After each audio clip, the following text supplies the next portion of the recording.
they refer to me as Mwalimu.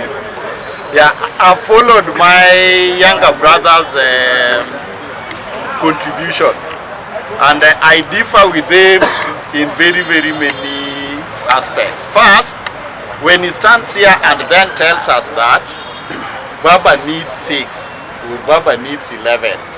I think what we are fighting for in Ethiopia, Raila is only fighting to win it within the first round. Meaning that he needs, say, about 10 votes to win it within the first round.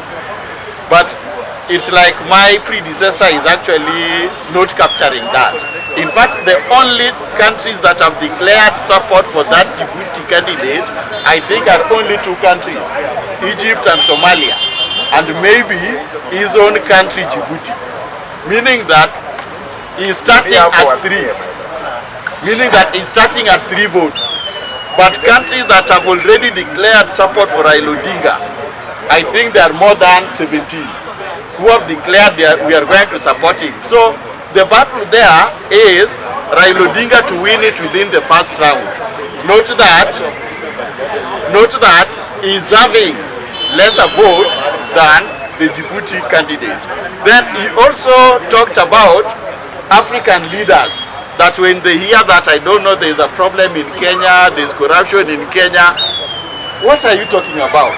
You expect somebody like President of Congo Brazzaville, Sassou Nguesso, unataka convince kuwa these people are corrupt when actually AU itself is a den of corruption. So you want to tell me that these people like Sassou Nguesso, people like Museveni, you want to tell Museveni people are being abducted in Kenya, so don't vote for Kenyan candidate.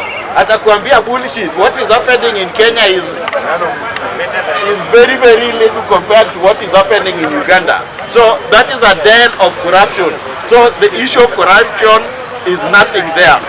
Then remember this same AU, Idi Amin was once voted as chairman of AU.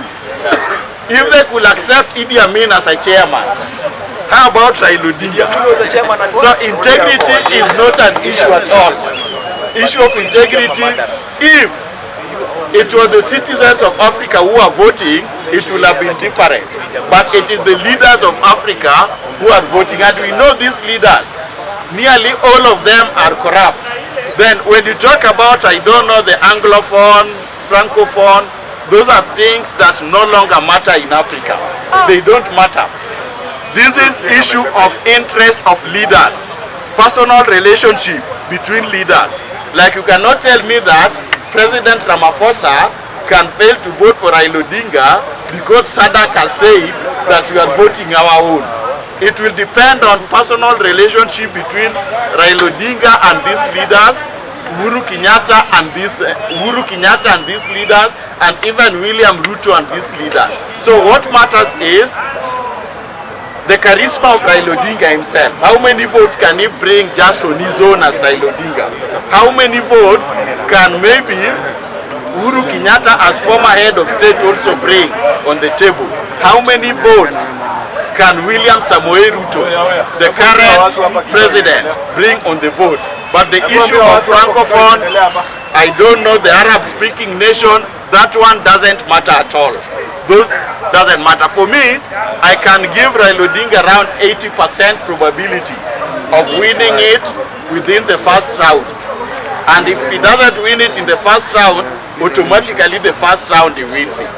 Because I believe he'll get more votes than his opponents in the first round. So the second round will be much easier for him, because second round I think is just simple majority, meaning that he will win it. That's my take. Thank you. Thank you very much.